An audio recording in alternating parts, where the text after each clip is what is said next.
Imagine your bloodstream is a river, clear, steady, unobstructed. Now replace the water with syrup. It's sticky, slow, a magnet for all kinds of debris. A stick gets stuck, then another stick, and another stick. Before you know it, congratulations, Beaver. Hey, Wally, is that a dam? You got a problem. Because that's how blood clots start. So when a hormone therapy trial back in 2002 said HRT thickens your blood, everybody had this mental picture of your veins filling with syrup. Your blood becomes viscous. The medical community starts to hypothesize, and bam!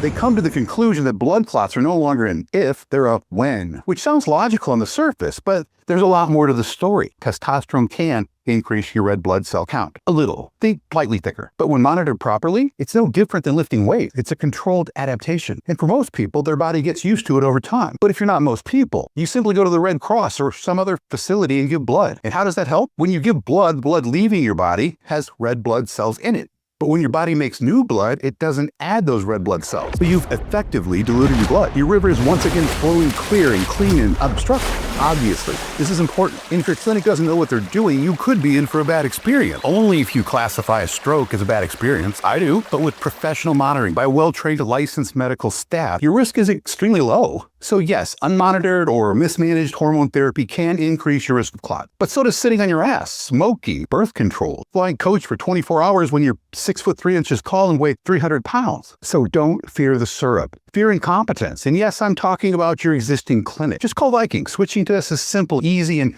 you get a medical staff that knows exactly what they're doing. Welcome to Viking, where we always put patients before profit. What a concept, right? Because getting old is inevitable, but feeling old and looking old, that's a choice.